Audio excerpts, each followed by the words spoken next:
Last week, Bantry in County Cork became the country's first town to acquire fluoride-free status, and it's highlighting a campaign to reverse the country's mandatory fluoridation policy.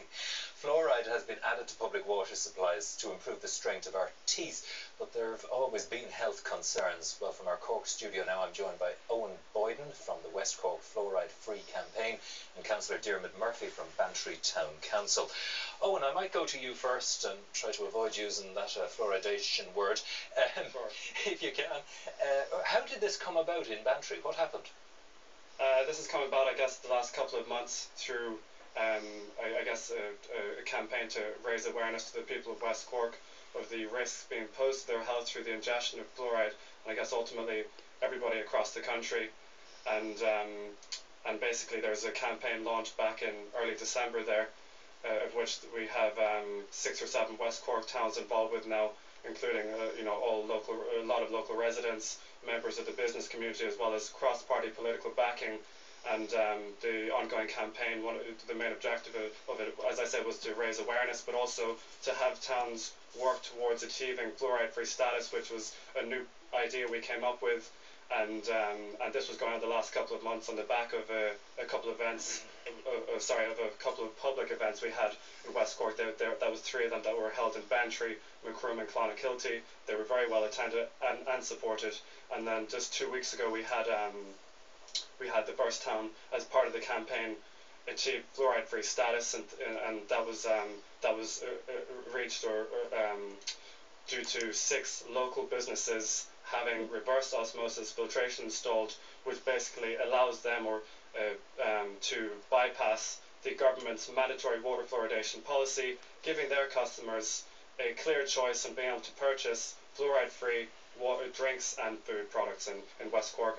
And at the moment other West Cork towns are working towards achieving the same status, and we're here, I guess, because of growing interest around the country in the campaign, and I feel, and I see other towns across the country picking up on this idea. And the technology is there, and it's in place for them to be able to do that. Councillor Diarmuid Murphy, you're a local councillor in Cork.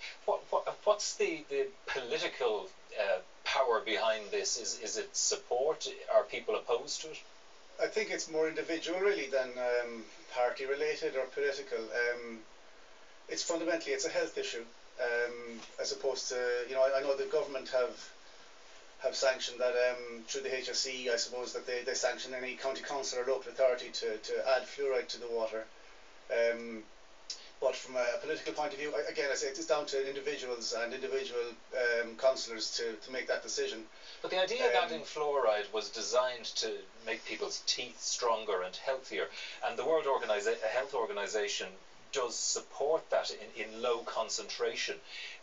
What are the problems with it being in our water supply now? Sorry, I'd like to interrupt you there, if that's okay. I'd like to quote the World Health Organization, who stated publicly there is no discernible difference in the rates of dental decay between countries that fluoridate and countries that do not fluoridate their public water supplies. Does this go back to a time, though, when people weren't cleaning their teeth properly?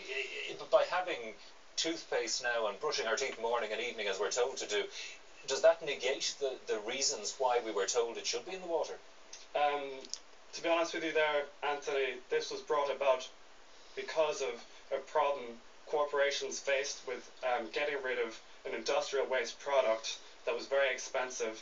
And this went back to the 50s, and there was a program put in place to encourage countries to put this in their public water supply and get rid of it, because there was no other means available to them. And this has been going on since then, and in that time we've seen every other country bar Singapore, so Ireland is one of the last 2 countries in the world that carry out this practice, and all other international precedent. We're going against all international precedent on this. I suppose if I can just bring it back to what the actual dangers of it are to people, and it is in all natural water in small quantities, isn't it? Yes, that's correct. Naturally occurring fluorides are everywhere, sodium and calcium.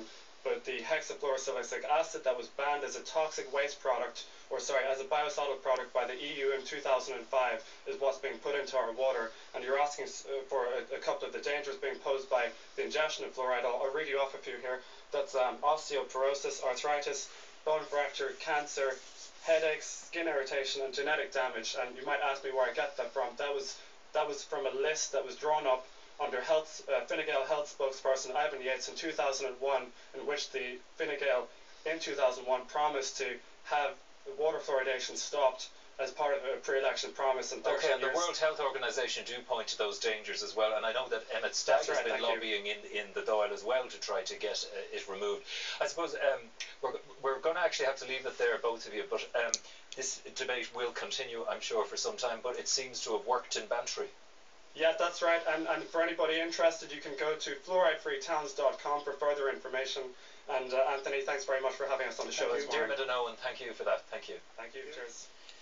Now, it's